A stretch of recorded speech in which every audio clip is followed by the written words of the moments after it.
안녕하세요. 성막, 성전, 절기, 드라마 대본으로 읽는 성경 시간입니다. 자, 오늘은 성막, 하나님께 이르는 내비게이션이라는 주제로 성막에 대한 강의를 이제 해보도록 하겠습니다. 오늘과 다음 총 2개의 영상을 통해서 성막에 대한 내용들을 좀 살펴볼 텐데, 저희는 이제 성전과 절기가 메인 테마, 2개의 테마로 해서 특히 요한복음을 읽으려고 할 때 어떤 공간적인 배경으로서의 성전, 그리고 시간적 배경으로서의 절기에 대해서 이제 주제를 가지고 공부하고 있는데, 특별히 이제 성전을 공부하려면 성전의 그 원형, 그 프로토타입이 되는 게 바로 성막이죠. 성막과 성전의 차이는, 성막은 포터블, 움직이는 것이고 이동 가능한 것이고, 성전은 한 곳에 지어진 이제 고정된 건물로서의 성전인데, 성막을 이해하기 전에 간략히 이제 성막에 대한 또 내용들을 좀 살펴보도록 하겠습니다. 성막에 대한 규례가 출애굽기 25장에서 31장 그리고 36장에서 40장까지에 걸쳐서 굉장히 자세하게 언급되어 있습니다. 이 부분이 굉장히 유명하죠. 많은 분들이 새해가 시작이 되면은 이제 성경 통독을 딱 시작하죠. 1월달에 창세기부터 성경을 딱 읽을 때 1차 포기하는 지점이 어딘가, 바로 출애굽기 25장부터 시작되는 성막에 대한 규례입니다. 보면은 번제단은 관이 몇 규빗이고 고가 몇 규빗이고 막 이렇게 나가요. 이런 것들을 이제 내가 알아서 뭐하나 이렇게 하다가 갑자기 그냥 신약 성경으로 건너뛰죠. 구약에서 바로 그냥 마태복음을 건너뛰는 경우가 많은데, 자, 이 성막에 대한 규례는 사실은 이렇게 어떤 그 이미지, 사진, 이런 그 강의와 함께 그 말씀을 읽어야지, 그냥 말씀만 이렇게 보게 되면 굉장히 지루하고 또 이해가 되지 않는, 또 어떤 의미가 있는, 신약적으로 어떤 의미가 있는지 이해가 안 되기 때문에 어렵죠. 그래서 본 영상과 다음 영상에서 간략히 성막에 대한 그 이미지를 설명을 드릴 테니까, 이 말씀과 함께 그 해당 그 본문을 읽으시면은 말씀에 대한 이해가 훨씬 더 깊어지실 줄 믿습니다.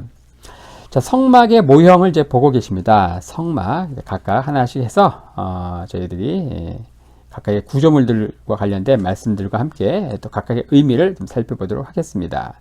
자, 성막을 둘러싸고 있는 울타리부터 보겠습니다. 이 울타리와 관련해서 출애굽기 27장 9절에서 19절 자세히 언급되어 있습니다. 이 각각의 해당 그 구절들은 제가 영상 더보기를 누르시면 거기에 잘 정리해 놓을 테니까 영상을 보시고 이제 해당 본문을 같이 성경 읽으시면 좋겠습니다. 이 울타리는 이제 100규빗, 그리고 50규빗, 그리고 5규빗으로 이제 크기가 그렇다는 것이죠. 그래서 지금으로 얘기하면 대략 378평의 그 바닥 면적을 이제 보여줍니다. 자, 이미지 이렇게 보면은 이제 100규빗, 그리고 또 50규빗, 5규빗, 높이는 5규빗이죠. 이 규빗이라고 하는 것은 이 팔꿈치에서 가운데 손가락 끝까지 그 길이를 이야기하는데, 대략 50cm라고 잡으면은 바로 이제 한 20m, 그리고 10m, 그리고 한 2.5m 정도, 높이는 2.5m가 되는 것이죠. 그리고 이게 넓이로 따지면 한 378평 정도 된다.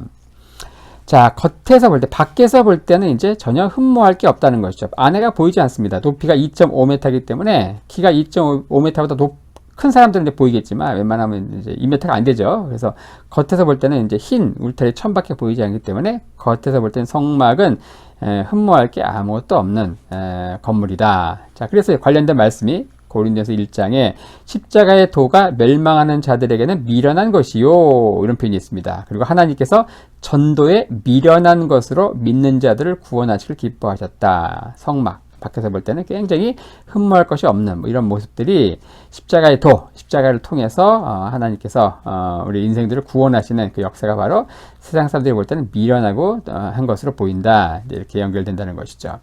자, 또 이 울타리는 뭡니까? 출입금지, 함부로 들어올 수 없다는 거죠. 아무나 심심풀이로 또 구경 삼아 들어올 수 없도록 울타리를 쳐놨다는 것이죠. 자, 그리고 울타리는 밝고 흰 세마포로 이루어져 있다. 자, 이것은 흰색은 이제 당연히 거룩과 순결을 의미합니다. 그 바깥 세상에 불결한 상태로 들어올 수 없고, 그 안은 거룩과 순결을 이제 의미한다는 것이죠. 자, 그리고 높이가 5규빗이다. 2.5m 높이라서 누구도 함부로 내부를 밖에서 넘볼 수가 없습니다. 물론 사다리를 타고 볼 수 있겠지만 이제 어쨌든 밖에서 볼 수가 없다. 그리고 하나님 앞에 나아가는 것은 원칙적으로 금지되어 있다. 이게 이제 울타리가 상징하는 이제 의미라고 할 수 있죠.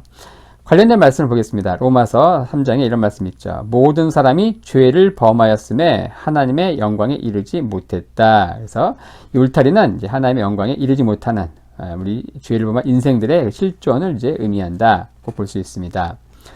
자, 60개의 기둥이 있죠. 60개의 기둥. 60개의 기둥. 이 울타리를 둘러싸고 있는 기둥들이 있습니다. 기둥. 요 기둥들이 총 60개라는 겁니다. 60개. 요 60개 기둥. 자. 그 다음에 이제 나오는 게 문이다. 문. 성막 안으로 들어가려면 문이 있겠죠. 문. 이 문과 관련된 말씀이 출애굽기 27장 13절에서 16절에 나옵니다. 자, 이 문은 어떻습니까? 이 동쪽에 있는데, 동쪽. 지금 보시는 이 동쪽에 있는 문. 요것을 이제 가까이서 보면 이렇습니다. 가까이서 보면. 자, 이 문은 어떻습니까? 하나님이 예비하신 문이다. 그리고 복음의 문이다. 그리고 이 문은 굉장히 넓죠. 넓은 문이다. 폭이 무려 20규빗이다. 4m예요. 4m. 여러분들 한 건물에 이 문이 4m 넓이인 문 보셨습니까? 굉장히 넓은 문이다. 이런 문은 굉장히 흔치 않다는 것이죠. 여기 이제 4m라는 거예요. 4m, 20규빗. 그래서 이것은 무엇을 의미하는가? 성소 안에 들어가는 문, 굉장히 넓다. 이것은 디모데전서 2장에 이런 말씀이 있죠. 하나님은 모든 사람이 구원을 받으며 진리를 아는 데 이르기를 원하시느니라. 그래서 문을 넓게 만든 이유는 많은 사람이 구원함에 이르도록 하기 위한 그런 하나님의 뜻이 담겨 있다. 이 문은 굉장히 아름답다는 거예요. 아름다운 문이다. 흰색, 홍색, 자색, 홍색으로 이루어진 이제 굉장히 아름다운 그렇게 수놓은 문이다. 다시 한번 볼까요? 굉장히 아름답죠? 주변 울타리는 그냥 흰 세마폰인데 문이 있는 이 부분은 어떻습니까? 굉장히 아름답게 돼 있다. 자, 그 다음에 이 문 들어갈 때 보통 문 들어갈 때 문턱이 있죠? 근데 문턱이 없습니다. 성막 안에 들어가는 이 문은 문턱이 없다. 누구나 들어갈 수 있다는 겁니다. 누구나 들어갈 수 있다. 우리 서울대가 좋죠? 하지만 서울대 들어가는 문턱은 굉장히 높습니다. 성막 하나에 만나는 것은 굉장히 좋지만 감격스러운 것이지만 어떻습니까? 서울대 들어가는 것처럼 문턱이 높지 않다. 문턱이 아예 없다. 그러니까 누구나 들어갈 수 있다는 것이죠. 그리고 이 문은 유일한 문입니다. 유일한 문. 동서남북 사방에 문이 있는 게 아니고 동쪽 한 군데에만 문이 있습니다. 이 성막 주변에 이스라엘 12지파가 동서남북으로 해서 각각의 방면에 3개의 지파씩 위치하거든요. 그러면은 동서남북 사방에 문을 내면 어떨까요? 굉장히 편리하겠죠. 북적대지 않고. 하지만 하나님은 문을 동쪽에 딱 하나만 만들었다. 유일한 문은 유일한 문이다. 관련된 말씀. 자, 디모데전서 2장에 이런 말씀이 있죠. 하나님은 한 분이시요 또 하나님과 사람 사이의 중보도 한 분이시니 곧 사람이신 그리스도 예수라. 요한복음 14장에 예수께서 가라사대 내가 곧 길이요 진리요 생명이니 나로 말미암지 않고는 아버지께로 올 자가 없느니라. 사도행전 4장에 다른 이로서는 구원을 얻을 수 없나니 천하인간의 구원을 얻을 만한 다른 이름을 우리에게 주신 일이 없음이니라 하였더라. 이 성막에 들어가는 문은 유일한 문이다. 동쪽에 나 있는 유일한 문이다. 관련된 말씀 살펴봤습니다. 자, 문에 대해서 봤고요. 다음은 이제 번제단. 번제단과 관련된 말씀이 출애굽기 27장 1절에서 8절에 나오죠. 자, 번제단 보고 계십니다. 번제단. 여기 문을 통해서 들어오면 바로 처음 만나는 게 무엇인가? 번제단이다. 번제단. 이 번제단은 가로가 5규빗, 세로가 5규빗, 높이는 3규빗이다. 그러니까 1.5m 높이죠.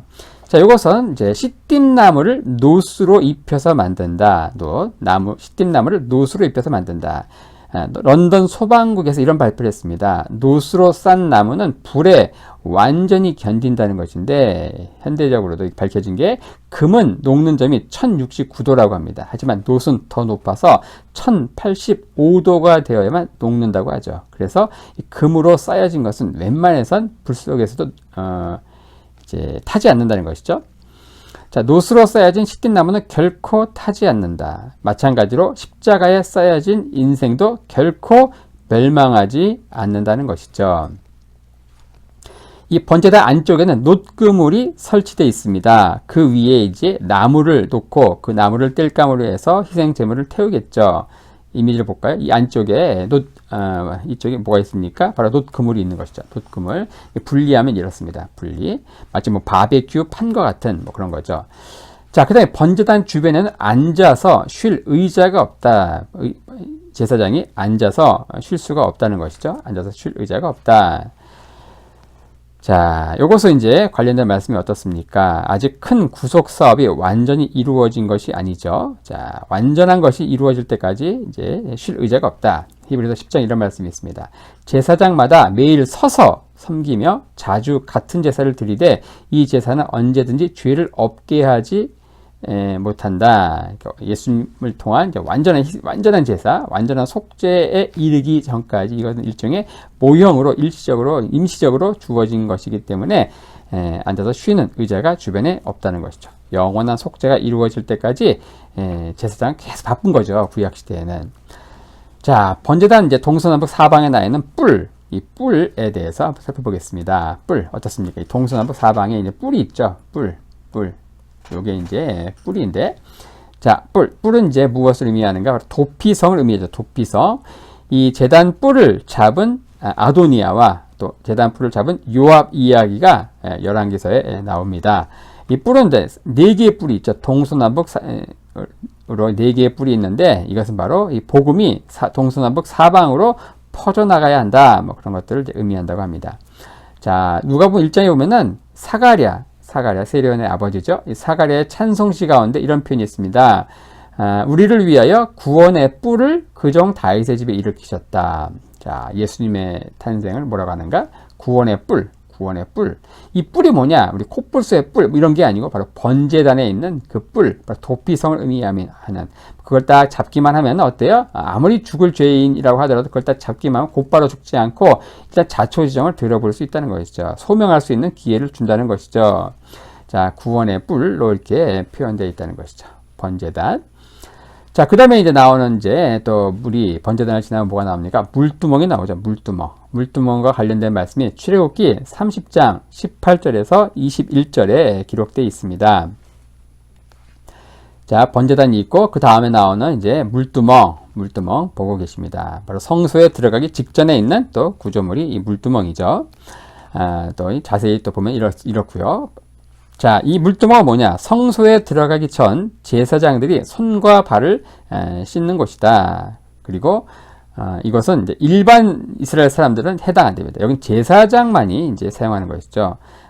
그래서 일반 평신도들은 어떤 번제단까지가 딱 들어올 수 있는 마지노선이고 그 이유는 들어올 수가 없습니다. 하지만 어떻습니까? 놀라운 것은 이 신약 시대에는 누구나 제사장이다. 신약 시대에는 그리스도를 영접하면 누구나 제사장이 되기 때문에 번제단만 주변만 서성거리는 것이 아니고 당연히 물두멍까지 들어가서 이제 손발을 씻고 성소도 들어가고 또 대제사장만 들어갈 수 있는 지성소도 들어가서 하나님의 깊은 임재 안에 들어갈 수 있다는 것이죠. 자, 신약 시대에는 그리스도를 영접하면 누구나 제사장이다. 관련된 말씀이 베드로전서에 나옵니다.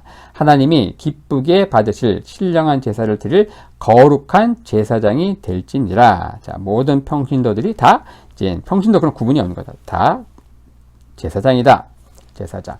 자, 이처럼 성막은 이 제단에서 시작해 가지고 이제 지성소까지 나아가는 하나님께 이르는 어떤 신앙의 로드맵, 내비게이션 뭐 이런 것들을 이제 보여준다고 할 수 있죠.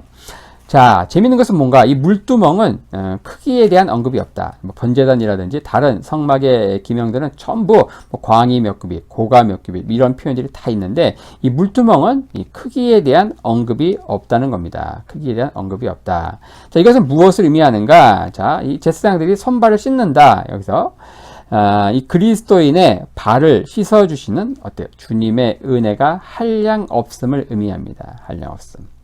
바로 이 물두멍의 물은 하나님의 말씀으로 우리 믿는 자들도 계속 죄를 짓잖아요. 그래서 손발을 계속 씻어야 됩니다.